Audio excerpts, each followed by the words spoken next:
بۆچی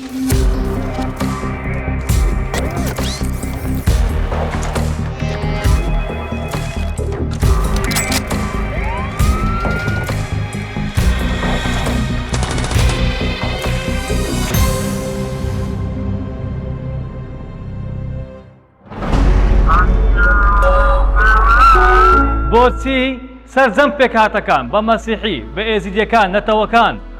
لە عێراق و لە ناوچەکە لەو کاتانەی ڕوبەڕووی مەترسی و هەڕەشە دەبنەوە ڕوو لە هەرێمی کوردستان دەکەن. كنا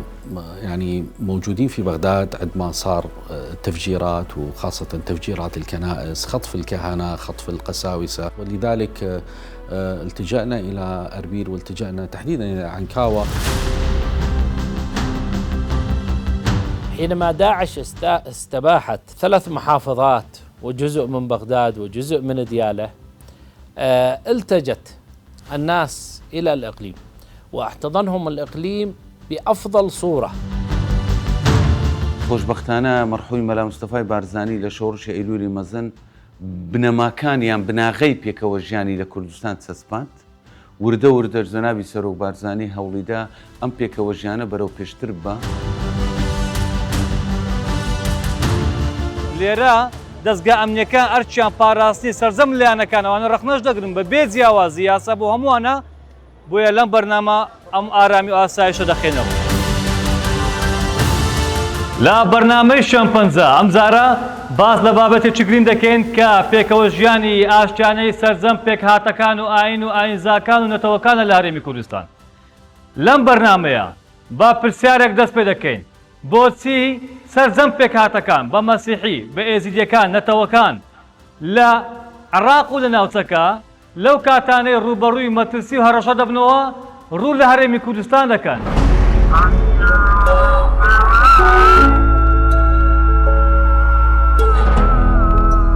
هەرێمی کوردستان ئاسایش و ئارامیەکی بەهێزی هەیە. پێکەوە ژیانی ئاشتیانەش هێمای جوانی ئەو هەرێمە و خەڵکەکەی و حکوومەتە. مامۆستایانی ئاینی ڕۆڵێکی زۆر گرنگیان لە مێژووی بزوتنەوەی ڕزگاریخوازی گەلی کوردستاندا گێڕاوە. ئێمە بەوەوە جوانی کە ڕووی ڕاستەقینەی ئیسلام چییە ئەوە ببینی. ئەو ڕێز و پێکەوە ژیانەی لە سەردەمی پێغەمبەری ئیسلام محەممەد صلی الله عليه وسلم هەبووە کە هەموو لایەک یەکتریان قبول کردووە، هەموو خواپەرستان جێگەیان بۆتەوە. ئێستا کوردستان بە شانازیەوە وەتە شوێنی نیشتەجێبوون و بەیەکەوە ژیانی هەموو ئاین و ئاینزاکان بەرەو کوردستانێکی ئارامتر، سەقامگیرتر، ئاوەدانتر و ئێوەش هەر بەختەوەر بن و وڵاتی ئێمەش هەر ئاوەدان بێت.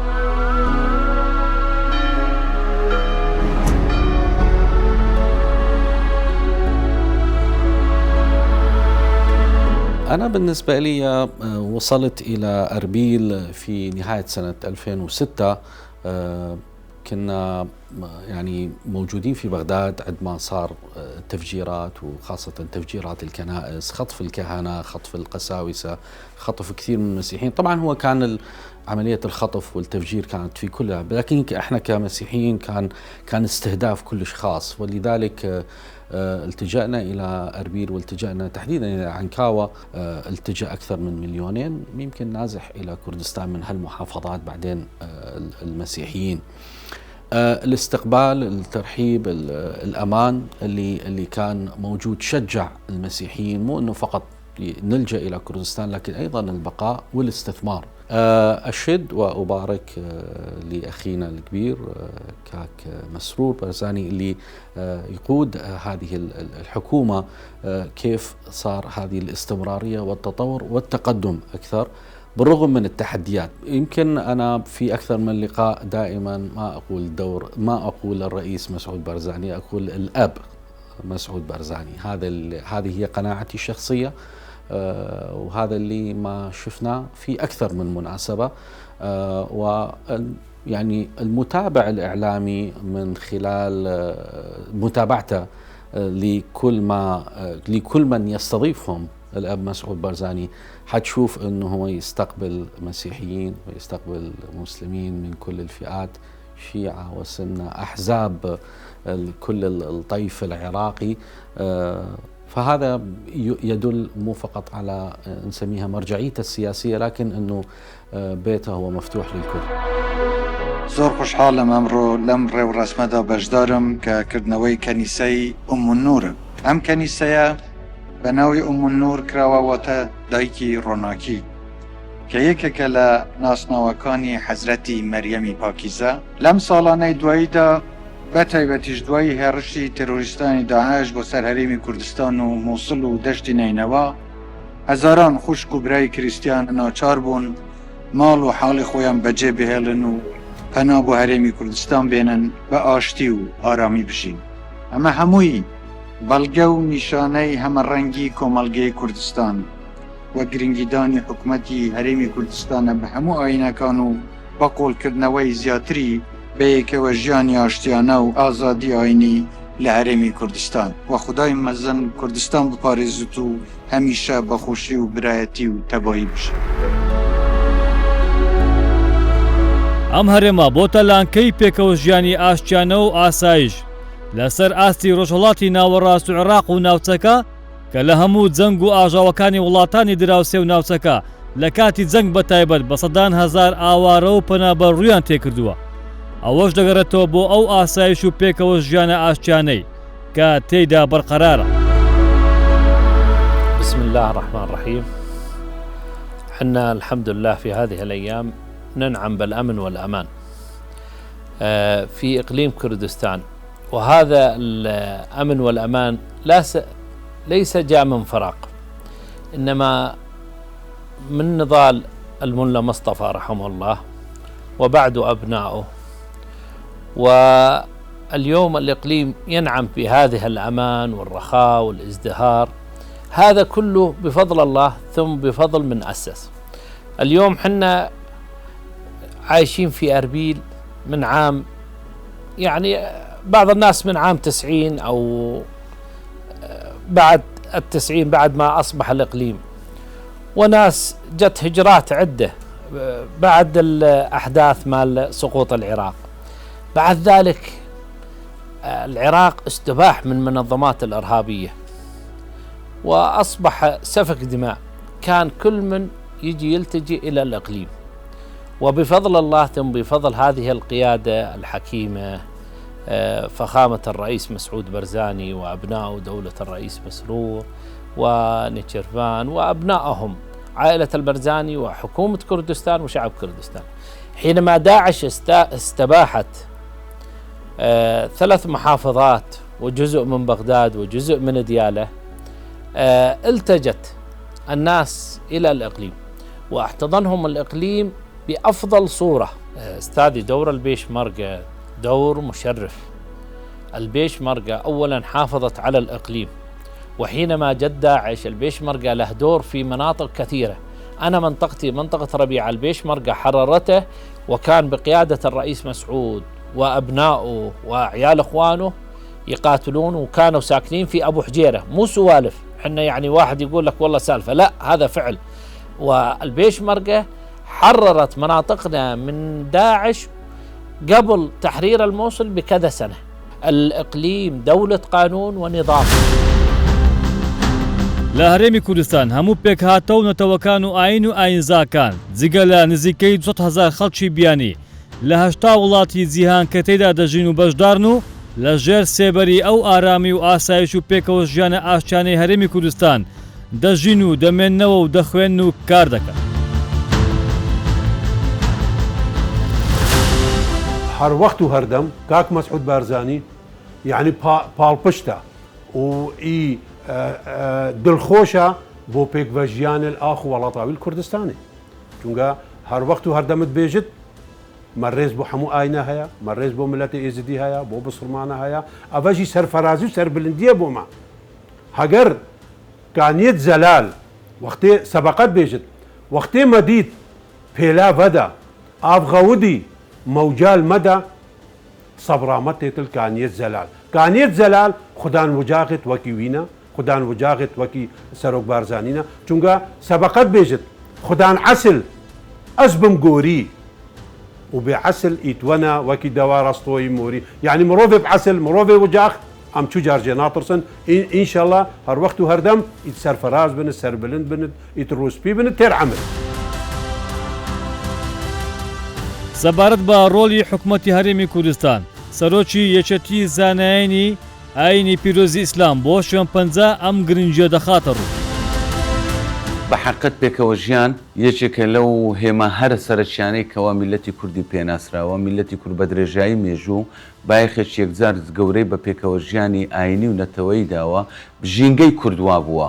خۆشبەختانە لە پەیڕەوی شێخەکانی بارزان بە شێوەیەکی گشتی بە درێژایی مێژوو ئەتوانم بڵێم لە شێخ عەبدولسەلامەوە تا ئیمڕۆ بایەخدان بە پێکەوە ژیانی ئاینی و نەتەوەی یەکێک بۆ لەو تایبەتمەندیانەی کەوا شێخانی بارزان لە خەڵکی ترجیا کرایتەوە لە سەردەمی لەو کاتێک کەوا دەسەڵاتیشیان نەبووە هەوڵیان داوە لە ناوچەی بارزان و دەوروبەری پێکەوە ژیان بە شێوەیەکی عەمەلی پەیڕەو بکەن.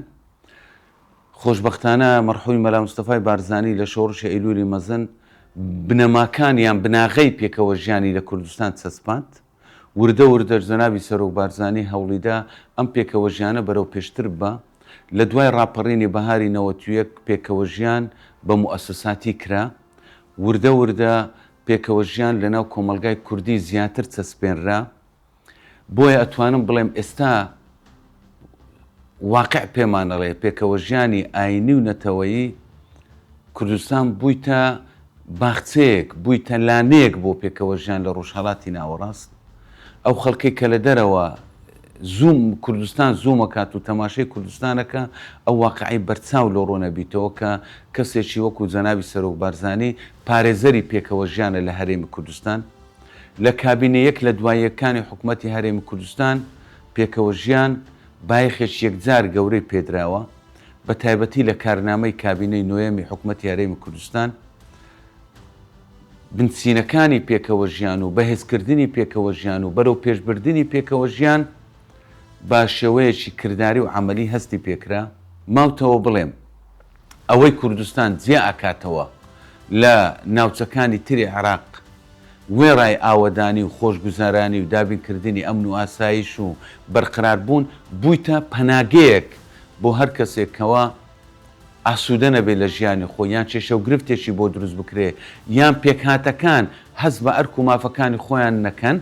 ڕوو لە هەرێمی کوردستانەکەن دڵنیان لەوەی کەوا لە هەرێمی کوردستان مافەکانیان پارێزراوە ئەرکەکانیش بە شێوەیەکی ڕێک و پێک لە سەرشانی خۆیان جێبەجێ ئەەکەن بۆ ئەوەی لێرە بسەلمێندرێت کە لە ڕابردوو سەلمێنراوە کوردستان لانەی پێکەوە ژیانە لە ڕۆژهەڵاتی ناوەڕان. کوردستان لە تێڕوانینی وڵاتانی جیهان سیمبولی ئاشتی و پێکەوە ژیانە. ئەم هێمایەش گرنجەکەی سەرچاوەکەی سەرۆک بارزانی و پاڵپشتی و هەوڵەکانی سەرۆک وەزیرانە بۆ هەموو ئاین و دەنگ و ڕەنگە جیاوازەکان کە ڕوو لەم هەرێمە دەکەن و پەنای بۆ دێن.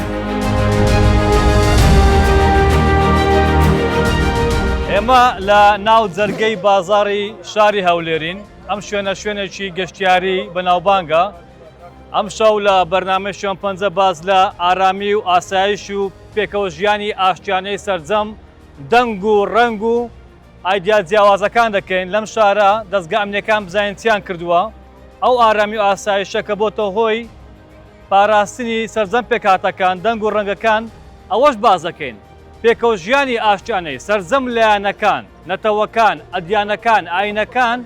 هۆکارەکەی چییە بۆچی خەڵک ئەوانەی لیان دەقۆمێت لە عێراق لە سووریا لە دەوڵاتانی دەوروبەر ڕوودەکەن هەرێمی کوردستان مەسیحیەکان ئێزیدیەکان کاکەیەکان هەموو عەرەبەکان هەموو ئەم نەتەوانە ئەو ئاینە جیاوازانە دێن ڕوو لە هەرێمی کوردستان دەکەن باسی ئەو پێکەوە ژیان ئاشتیان دەکەین و باسی ئارامی و ئاسایشەکە دەکەین و دەستگا ئەمنیەکە ئەرچیان پاراستی سەرجەم لایەنەکانەوانە ڕەخنەش دەگرن بە بێ جیاوازی یاسا بۆ هەمووانە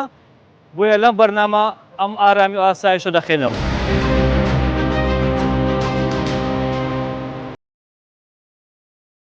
ئێمە لەگەڵ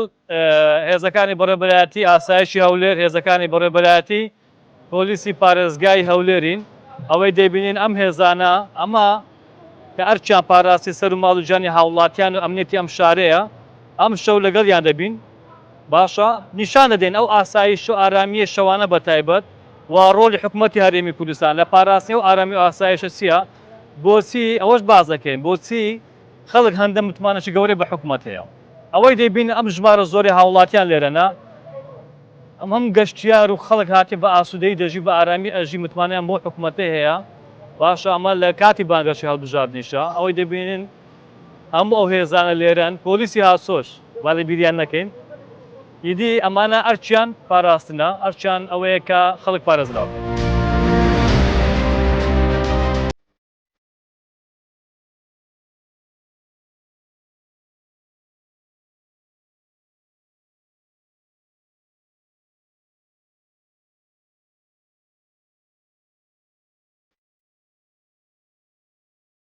دەستخۆشی لە گەورە گسکی ئاسایشی لە هێژەکەم لە گەورە گسکیان ئەوە منە لە هولێرەیە بە سایوان هەولێر ئارامە وەرەوە دەستخۆشیان لێ دەکەم وەرە وەڵڵە ئەوانە بی بە قورعان دەبرین وەرە وەڵڵە ئەو ئەوانە لە هولێرەیە بە یەک جێنی ئەوانە لەو کوردستان بەخۆی کابرا لە شاری دەوڵەتان دێتێنە دەرێ کوردستان خۆش لۆ دەرێ ئەموو ئەوانە لە هولێرە بە یەک جێنیە باش ئەوەی دەبینین هاوڵاتیانن لەناو بەرنامە شەمپەنجە ویستیان قسەی بکەن ئەگە هەر کەسێکی دی ڕای جیاوازی چیە دەتوانێت قسەی بکە لە بەرنامە شەمپەنجە کەسکە هەیە تەواو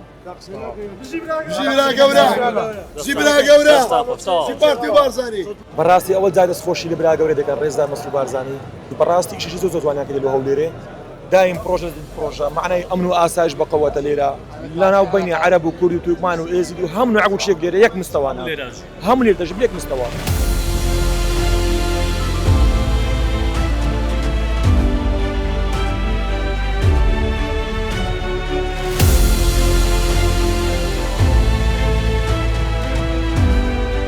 ئێمە تیمەکانمان وەکو بەڕێوەبەراتی پۆلیسی پارێزگای هەولێر بە هەموو جونگەکان لە خزمەت هاوڵاتیانی شاری هەولێری خۆشەویست داین بەبێ گوێدانە شەو و ڕۆژ بە 24 کاتژمێر هەروەکو دەبینین لەو قەرەباڵغیا کە خەڵکانێکی زۆر ڕویان لە ناوبازاری هەولێر و ناو شاری هەولێر کردو بەگشتی چ لە گەشتیار چ لە هاوڵاتیانی شاری خۆمان ئەویش لەبەر ئەوە دەگەڕێتەوە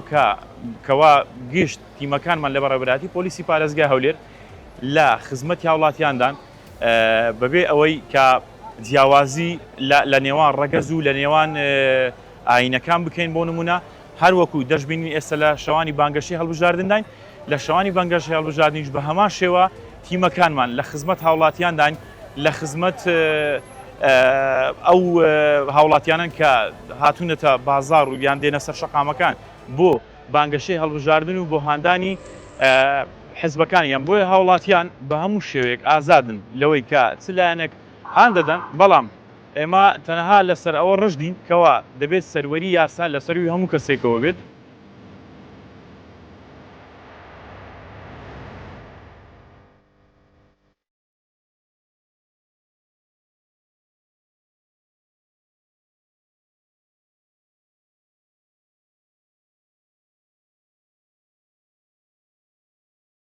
دەمێ ئاماژە بەشتێک بکەم یەک نمونەتان پێنیشان دەم ئەو ئارامی و ئاسایشەی کە لە هەرێمی کوردستان لە شاری هەولێر هەیە ئێستا پێتان دەڵێن بە چەند نمونەیەک باشە ئەمە ناو بازارە قەیسەریە لەم بازاڕە بە ملیۆن دۆلار کەلوپەل هەیە زێر بە ئەتنان زێر لەم بازارە هەیە دەیان چیلۆ سەدان چیلۆ زێر هەیە تەمەشاکە با لەم دوکان دەستکە ئەم خاوەنی ئەم دوکانە چۆتەوە ئەمە شەو درەنگە ئێستا چۆتەوە بە ئارامی دەخەوێت بە مێشکێکی ئارام سیقەی بە حکوومەت هەیە متمانەی گەورەی هەیە لەسەرکی ئەمیندایە لەژێر چەتری ئەو هێزە ئەمنیانە پارێزراوە پێخەمە حکوومەت هەیە باشە ئەمە دوکانەکەیەتی ئەنی ئێستا ئەگەر هەر هاوڵاتێک بێتێ پۆتانی کەسەشەکی بە باشە ئەم هاوڵاتیە هەندێک متمانەی بە حکوومەت هەیە ئەم بازارە ئەم شارە لەسەرکی ئەمیندایە هێزەکانی پۆلیس ئاسایش پاراسیتیان ئەم کەلوپەلانەی ئەمە دەڕابی دانەخستووە ئەشیای نەبردوتەوە زۆرێ بەیانی بەئیسرا حەدێ دەڕابەکەی برم دەکاتەوە ئەشیاکەشی هێویست کێشەی نییە ئەمە لە ئەنجامی چی لە ئەنجامی متمانەی نێوان حکوومەت و هاوڵاتی هاوڵاتیش دەست پاکە لەم شارە هاوڵاتیانیش هاوکاری حکوومەتن ئەوە گرینگە بۆیە ئەمە نمونەیەکە لەم بازارە دەستێکەی ئەمە هەموو ئەو کەلوپەلانەیە جێماوە یعنی ئێستا شەربەت بزانە ئەنواع ئەشکال شەربەت زۆرها شەربەت ئاو ئەتوانین بیکێ بیشخۆی کابرا نازانێ بەڵام نە خەڵکەکەوە دەکا حکومەتیش بۆتە جێگای متمانەی هاوڵاتی پاراستوێتی لێرە دەست پێ دەکەین با بزانین چیتر دەبینی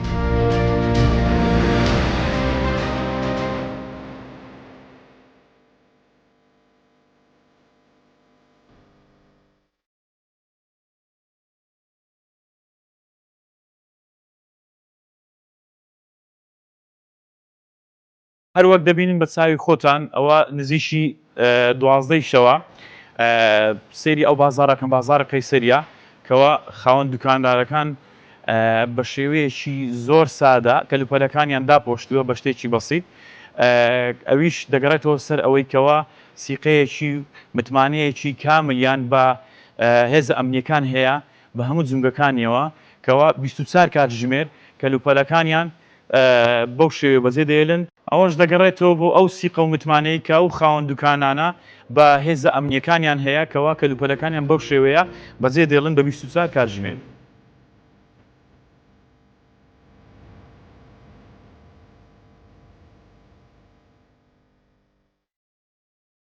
ئەم هاوڵاتیە ئیزبار نییە لە پێناو ئەوەی کامە لێرە قسە بکە با خۆی ڕاستێکە چێ بابیڵێ لە زمانەشی زۆر یعنی هەر ئەمن و ئاسایشی زۆر بەقوتەیە لە هەولێرێ خاستن هەولێر یعنی کوردستان بە عامم باس دەکەم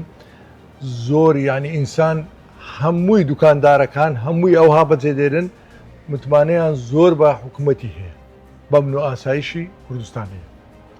وا من ئێستا یەک لەوانە ئێستا منە و سەلازەکان قەپات ناکەم بەجێ دێنمەوە هەتا سبێ چاخانەکەشم دەرکەی پێوە نییە کوی بەجێ دێرم ئەو هاش دێم وەردەگەم ینی ئەو ئەمن و ئاسایشەی لە وڵاتی برم لەو کوردستانەیە لە هیچ دەوڵەتەشی ئەوروپیش نیە باشە ئەو ئەمنیەتە لۆ چێ دەگەڕێتەوە هەم لۆ ئەمن و ئاسایشی هەولێر کە ئاسایش و شورتەی هەولێرە و هەمووی پێکاتەی ئاسایشەکان وی دووەمیش لەگە هاوڵاتیش دوکانداریش ینی خەرچی هەولێرش هەمووی یعنی دەستپاک و ئینسانی باش ڕۆلی حکوومەتی هەرێمی کوردستان سەرۆک وەزیران چۆن دەبینێت زۆر میمە هەنی ئەتوو تەماشاکەرەوە بنە ئاسایشەی ئەتوو حساب کە ئەتوو هیچ هەر حەزەکە تا دوازە شێوەرەك کەس ناتان یەک دەستکار یەک شتی بکات هەتا سبێنیش ئەوە منە ئاسایشەی لە هەولێرێ لە کوردستانەیە ئەم دەرەم لە هیچ دەوڵەتەی ئەوروپیش نییە باورکە ئەمە ئێستا زۆر ئەجنەبی دێتە ئێرە پێ دەرەمازەکە تا سبێنێ بڕۆ بگەڕێ بسوڕێ لە هەولێرێ بێ من نەدبە شانازیە یعنی ئینسان دەنگ بداتەوانە ئەوانە مستاهلن بەڕاستی هەنێ من یەک بە خۆم ئێستا وەرە سبێنێ یانی ئێستا بەجێ دێرم هەتا سبێنێ بەخۆی یەک دەبە ئایشنا ئەمە زۆر سپاسی برا گەورەی دەکەین برا گەورە بەڕاستی ئەمن ئاسایشی زۆر بەقوت زۆر باش یعنی ئینسان وەرە مار هەیە بە سل دەفتەری دو سارەشە پێش دەرکەیدا هەدی ئەمن ئاسایش